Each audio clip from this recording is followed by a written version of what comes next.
Welcome to Book Buzz Reviews and Summaries, where today we're turning the concept of failure on its head.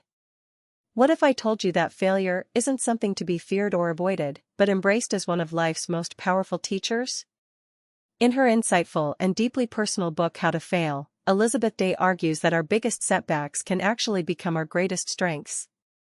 This isn't just a book about success, it's a guide to living authentically, with resilience and grace, in a world that often celebrates perfection.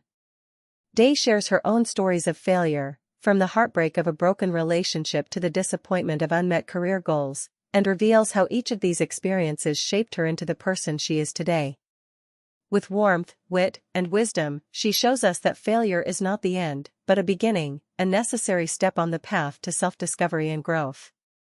Whether you've stumbled in your career, in love, or in life, How to Fail offers a refreshing perspective that empowers you to rise stronger, wiser, and more compassionate. Let's dive into the lessons that Elizabeth Day has to offer, and learn how to embrace failure as a vital part of our human journey. Chapter 1: The Unavoidable Encounter with Failure. We all have a moment, a turning point in our lives, where failure becomes an unavoidable encounter. It's a moment when our best-laid plans crumble, leaving us to sift through the debris of our shattered expectations. For Elizabeth Day, these moments of failure have been plentiful, and she doesn't shy away from them. In How to Fail, she chronicles these failures not as a way to wallow in self-pity, but as a powerful tool for self-discovery and growth. The book begins with Day's realization that failure is an integral part of the human experience, one that is often stigmatized and misunderstood. Society conditions us to fear failure, to avoid it at all costs, and to equate it with personal inadequacy. But Day turns this narrative on its head. Through her candid storytelling, she reveals how failure, when embraced, can be a profound teacher, one that shapes our character, builds resilience, and ultimately leads us to greater success. Day's exploration of failure is deeply personal.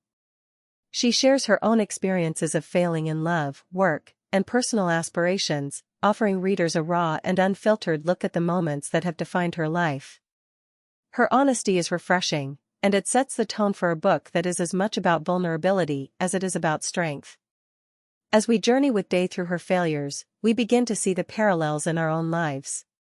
We, too, have faced moments of crushing disappointment, of feeling like we aren't enough, of wondering if we'll ever get it right. But through Day's words, we start to see these moments not as endings, but as beginnings, opportunities to learn, grow, and redefine what success means to us. Chapter 2: Redefining Success in the Shadow of Failure. One of the most profound themes in How to Fail is the redefinition of success. Day argues that our traditional metrics for success, wealth, status, fame, are not only flawed but also contribute to our fear of failure.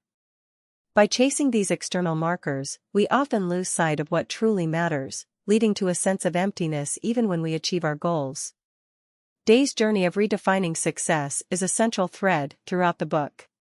She recounts her early years as a journalist, where she measured her worth by her professional achievements. But as she climbed the ladder of success, she found herself increasingly unfulfilled. The more she achieved, the more pressure she felt to maintain her status, leading to a cycle of anxiety and self-doubt. It was only through failure, losing jobs, relationships, and the identity she had built around her career, that Day began to question her definition of success. She realized that true success isn't about external validation but about living a life aligned with her values and passions. This shift in perspective was liberating, allowing her to pursue paths that genuinely fulfilled her, rather than those that simply looked good on paper. Day's insights into success and failure are not just theoretical, they are grounded in real-life experiences that many of us can relate to. She challenges us to ask ourselves, what does success mean to me? Am I chasing goals that truly matter, or am I trying to meet someone else's expectations? By redefining success on our terms, we can free ourselves from the fear of failure and embrace a more authentic, fulfilling life. Chapter 3: The Power of Vulnerability. Vulnerability is a recurring theme in How to Fail, and it's one that Day explores with great depth and sensitivity. In a culture that often equates vulnerability with weakness, Day's willingness to lay bare her failures is a powerful act of courage. She shows us that vulnerability is not something to be feared, but embraced as a vital part of the human experience. Day's exploration of vulnerability is particularly poignant in her discussions of relationships. She writes candidly about her experiences with love and heartbreak, revealing the pain of failed relationships and the lessons they taught her. These moments of vulnerability are not just about exposing her wounds, but about understanding the deeper truths they reveal about herself and her approach to love. One of the most striking aspects of Day's writing is her ability to articulate the complexities of human emotions. She doesn't just describe her failures, she delves into the messy, complicated feelings that accompany them, feelings of shame, guilt, and inadequacy. But rather than succumbing to these emotions, Day uses them as a springboard for growth. She learns to embrace her vulnerability, recognizing that it is through this openness that true connection and healing can occur. In many ways, Day's journey mirrors the experiences of countless others who have faced failure in their relationships. Her story serves as a reminder that vulnerability is not a sign of weakness, but a pathway to deeper, more meaningful connections. By being open about our fears, insecurities, and failures, we allow ourselves to be truly seen, fostering relationships that are built on authenticity and trust. Chapter 4: Failure as a Catalyst for Growth. One of the most compelling arguments Day makes in How to Fail is that failure is not just an inevitable part of life, but a necessary one. She posits that failure is often the catalyst for our greatest growth, pushing us to confront our limitations, reassess our goals, and ultimately become better versions of ourselves. Day's own life is a testament to this belief. She recounts how some of her most significant failures, both personal and professional, became turning points that led her to profound realizations and positive change. For example, her failed marriage, which she initially saw as a personal and societal failure, eventually became a source of strength. It forced her to confront difficult truths about herself and her relationship patterns, leading to a deeper understanding of what she truly wanted in life. The book is filled with examples of how failure, when approached with the right mindset, can be a powerful teacher. Day encourages readers to view failure not as a dead end but as a detour, one that may lead to unexpected opportunities and new directions. She shares stories of famous figures who turned their failures into success, illustrating that the road to achievement is often paved with setbacks. Day also explores the idea that failure can be a mirror, reflecting back to us the areas where we need to grow. It can reveal our blind spots, challenge our assumptions, and force us to step out of our comfort zones. By embracing failure as a part of the learning process, we can develop resilience, adaptability, and a greater capacity for empathy. Chapter 5: The Myth of Perfection. Perfectionism is a theme that Day tackles head-on in How to Fail, challenging the notion that we must strive for flawlessness in all aspects of our lives. She argues that the pursuit of perfection is not only unattainable but also detrimental to our well-being, leading to chronic stress, anxiety, and a fear of failure.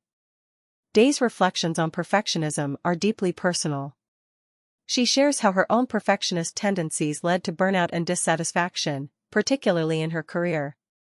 She describes the pressure she felt to excel in every area of her life, from her work as a journalist to her role as a wife and friend.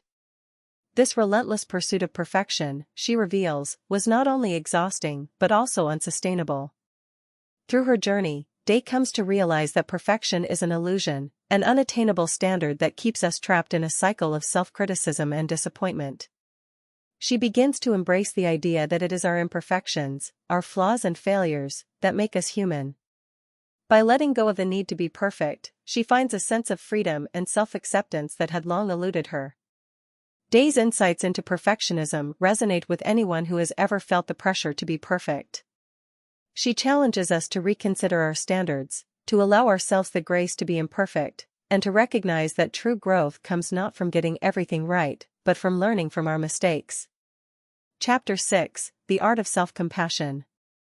One of the most powerful lessons in How to Fail is the importance of self-compassion. Day emphasizes that in a world that often judges us harshly for our failures, it is crucial to be kind to ourselves. Self-compassion, she argues, is not about making excuses or avoiding responsibility, but about treating ourselves with the same understanding and care that we would offer to a friend. Day's journey towards self-compassion was not an easy one. She writes about the harsh inner critic that constantly berated her for not being good enough, for failing to meet the expectations she had set for herself. This inner voice, she reveals, was often her greatest obstacle, preventing her from moving forward and finding peace. Through therapy and self-reflection, Day began to challenge this inner critic, learning to replace self-judgment with self-compassion. She discovered that by being gentle with herself, she could break the cycle of shame and self-doubt that often accompanied her failures. This shift in mindset allowed her to approach her failures with curiosity rather than condemnation, leading to greater self-awareness and personal growth. Day's exploration of self-compassion is a powerful reminder of the importance of being kind to ourselves, especially in the face of failure. She encourages readers to practice self-compassion as a way of building resilience and fostering a healthier relationship with failure. By treating ourselves with kindness and understanding, we can create a supportive inner environment that allows us to learn and grow from our experiences. Chapter 7: The Social Stigma of Failure. In How to Fail, Day delves into the social stigma surrounding failure, exploring how societal expectations and cultural norms contribute to our fear of failure. She argues that in a world that glorifies success and achievement, failure is often seen as a sign of weakness or incompetence. This stigma, she explains, can lead to feelings of shame and isolation, making it difficult for individuals to talk openly about their failures. Day discusses how this stigma is particularly prevalent in certain areas of life, such as career and relationships. In the professional world, failure is often equated with incompetence, leading to a fear of taking risks or stepping outside of one's comfort zone. Similarly, in relationships, failure can be seen as a personal failing, leading to feelings of in. Through her own experiences and those of others, Day illustrates how the stigma of failure can be damaging, both on an individual and societal level. She argues that by perpetuating the idea that failure is something to be ashamed of, we create a culture of fear and perfectionism, where people are afraid to take risks or admit their mistakes. However, Day also offers hope, suggesting that by challenging these societal norms and embracing failure as a natural part of life, we can begin to change the narrative. She advocates for a cultural shift that values vulnerability, authenticity, and the lessons that can be learned from failure. By creating a more supportive and understanding society, we can reduce the stigma of failure and encourage people to take risks and pursue their dreams without fear of judgment. Chapter 8: Learning to Let Go. A significant part of Day's journey in How to Fail involves learning to let go of expectations, of perfectionism, and of the need for control. She writes about the liberation that comes from accepting that not everything will go according to plan and that sometimes, the best thing we can do is to let go and trust the process. Day shares how her desire for control often led to frustration and disappointment, especially when things didn't go as expected. Whether it was a failed relationship or a career setback, her instinct was to hold on tightly, trying to force things to work out the way she wanted. However, she soon realized that this need for control was often the very thing that was holding her back. Through her experiences, Day learned that letting go is not about giving up, but about releasing the need to control every outcome. It's about accepting that failure is a part of life and that sometimes, the best thing we can do is to surrender to the uncertainty and trust that things will work out in the end. This lesson is particularly relevant in today's fast-paced, success-driven world, where we are often encouraged to take control of our lives and make things happen. Day's message is a reminder that while it's important to work hard and pursue our goals, it's equally important to know when to let go and allow things to unfold naturally. Chapter 9: The Journey Continues. As How to Fail comes to a close, Day reflects on her journey and the lessons she has learned along the way. She acknowledges that failure is not something that can be avoided or overcome completely. It is an ongoing part of life that we must continually navigate. However, she also emphasizes that by changing our relationship with failure, by embracing it, learning from it, and using it as a tool for growth, we can live more authentic, fulfilling lives. Day's final message is one of hope and encouragement. she reminds readers that failure is not the end, but a new beginning. It is an opportunity to learn, grow, and become stronger. By embracing our failures and the lessons they bring, we can move forward with greater confidence and resilience, knowing that we have the power to shape our own lives. Conclusion: Embracing the Power of Failure. How to Fail by Elizabeth Day is a powerful exploration of failure, success, and the human experience. Through her candid storytelling and insightful reflections, Day challenges the traditional narrative around failure, offering a new perspective that is both empowering and liberating. The book is a reminder that failure is not something to be feared or avoided, but embraced as a natural part of life. It is through our failures that we learn, grow, and ultimately achieve true success. Day's journey is a testament to the power of vulnerability, resilience, and self-compassion, and her message is one that resonates with anyone who has ever faced failure and wondered how to move forward. In How to Fail, Elizabeth Day invites us to redefine our relationship with failure, to see it not as a sign of weakness, but as a source of strength. Her story is a powerful reminder that failure is not the opposite of success, but a part of it. By embracing our failures, learning from them, and using them as stepping stones to growth, we can live more authentic, fulfilling lives, and achieve the true success that comes from being our best, most authentic selves. Please read the book to learn more and consider subscribing to support the channel and stay updated on future uploads. Thank you.